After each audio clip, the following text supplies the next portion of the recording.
Before we step into Mike Mentzer's world of heavy-duty training, we must first step out of the mental conditioning handed to us by gyms, magazines, influencers, and traditions. We must approach Mentzer's philosophy not just with curiosity, but with clarity.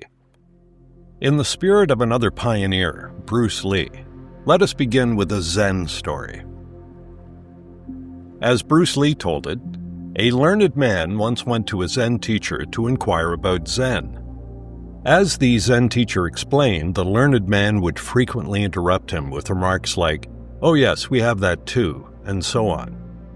Finally, the Zen teacher stopped talking and began to serve tea. He poured the cup full and then kept pouring until the cup overflowed.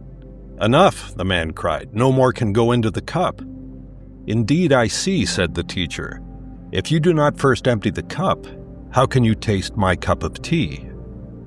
Bruce Lee used this story to warn against approaching his art, Jeet Kune Do, with a head full of preconceptions. Mike Mentzer could have said the same of heavy-duty training. He often asked his audiences to view his philosophy free of gym folklore and cognitive baggage. So empty your cup. Then you may begin. The mistake behind all mistakes. Mike Mentzer opened one of his most revealing talks with a bold observation.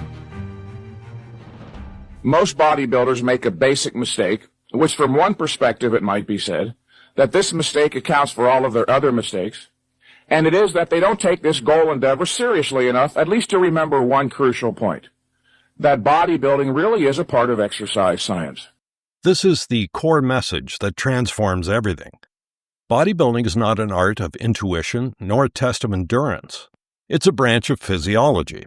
Mentzer emphasized, "The first thing one learns when studying exercise science formally in college is something that many already know, or are at least familiar with, and it is that the field of exercise science is divided into two fundamentally distinct branches, namely aerobic and anaerobic." This one distinction is the root of all effective training, and the misunderstanding of it is the root of most failures.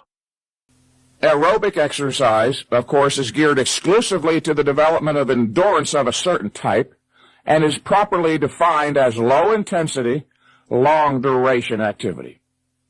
Bodybuilding is a part of the opposite branch, anaerobic. Anaerobic exercise is not geared ordinarily to the development of endurance. Instead, anaerobic exercise is geared to the development of strength, muscular size, and speed, and is properly defined as high-intensity, short-duration activity. It is this, precisely this, high-intensity, short-duration activity that is responsible for the development of muscles beyond normal size, not long, drawn-out bouts of endurance-type activity. Imagine that you just arrived from the planet Mars. You know nothing about Earth's bodybuilding dogmas or obsessive gym culture. Someone tells you this. If you had just arrived from the planet Mars onto the Earth and decided you wanted to build your muscles, and I told you that all that is required is one workout lasting 15 to 20 minutes every 4 to 7 days or so, such would not strike you as too much or too little. There's no disbelief, just logic. You would have an unobstructed look at the matter. As a fresh arrival from the planet Mars, your thinking would be unhampered by all of the unwarranted assumptions, false generalizations, and undefined contradictions about weight training that are floating like so much cognitive detritus, polluting the intellectual atmosphere of the Earth's bodybuilding subculture. This was Mentzer's aim, to restore bodybuilding to its scientific roots and sweep away the confusion. Intensity, not endurance. Mentzer warned that failing to differentiate aerobic from anaerobic training was a catastrophic error. One of the major reasons so many people are having difficulty grasping what I have been communicating on this subject is that they have failed to take the time, give some serious thought, and adequately distinguish between the two species of exercise, aerobic and anaerobic. Remember, they are literally opposites and have to be regarded thusly. Where it may be appropriate to train aerobically, 3 times a week for up to an hour or more, as the goal is to increase one's endurance, which means the capacity to do more and more work. Such is not proper with the opposite, anaerobic, precisely because it is the opposite. They are opposites with opposite approaches for each required. We are beginning to see that where, again, it may be appropriate to train aerobically, where the physiologic stresses are quite low, for 3 or 4 times a week, for an hour or more, that with high-intensity anaerobic weight resistance exercise, where the stresses are literally almost infinitely greater, only 3 to 6 workouts a month for 15 to 20 minutes each proves most productive. This truth explains why so many bodybuilders burn out or stall. They are treating an anaerobic discipline like an endurance contest. Many bodybuilders today still seem to be operating on the notion that their purpose is to go into the gym to see how many sets they can do or discover how long they can endure. And this is erroneous because bodybuilding is not aerobic. The heart of the matter. The main point to keep in mind is that bodybuilding is anaerobic, which is antipodal to aerobic. Their defining principles, remember, are opposites. Anaerobic, high intensity, short duration, versus aerobic, low intensity, long duration. What I did was take some well-known, well-authenticated facts from exercise and nutritional science and apply them to the unique needs of the bodybuilder. And it is up to each and every listener to work with the further practical application to make the concepts work for his unique needs. Even when clients complained their first workout was too short, Mentzer had a pointed reply. Occasionally, when I sign up a new training client locally in Venice, California, where I conduct my personal training business, the client, by the end of the first workout, will look at his watch and remark, "Well, Mr. Mentzer, that was only 20 minutes. I feel like I can do a lot more." And my stock reply to such has become, "Well, sir, if I'm to take your statement at face value, I would have it that you'd like to have me train you until you can't do any more, and you have to leave the gym in an ambulance." The point? Effort must be precisely regulated, not maximized blindly. Science, not suffering. Your purpose is not to go into the gym to see how tough you are, how much work you can perform, or how long you can endure. Your actual, literal purpose as a bodybuilder is to go into the gym and intelligently do what nature requires to trigger the growth mechanism into motion, then get the hell out, go home, rest, and grow.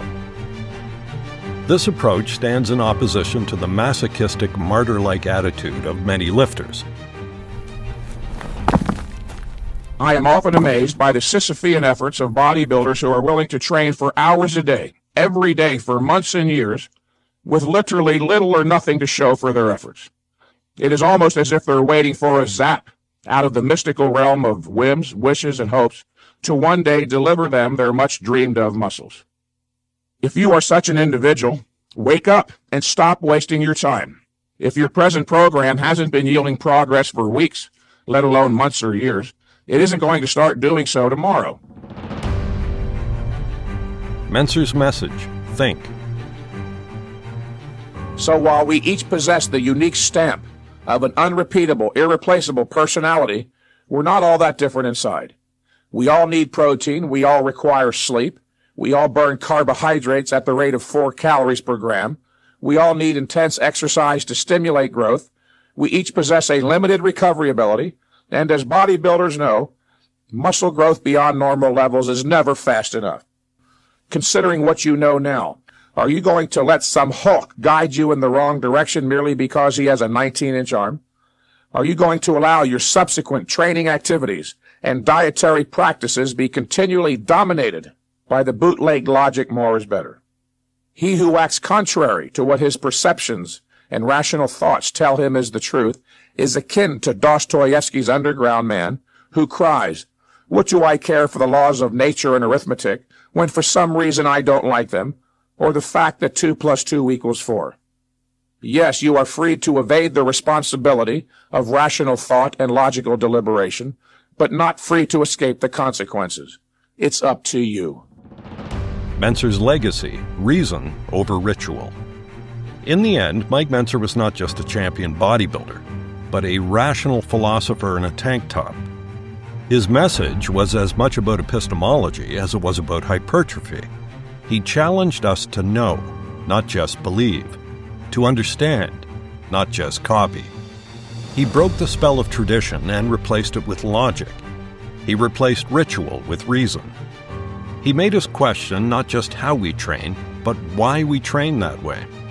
And he left us with a legacy far more important than any trophy: a method of thinking, a refusal to accept unexamined truths, a demand for evidence, and an unwavering commitment to rationality.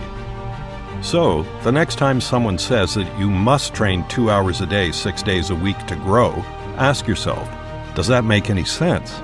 Does it match the science? Does it reflect reality? And maybe remember what Mentzer told that visitor from Mars.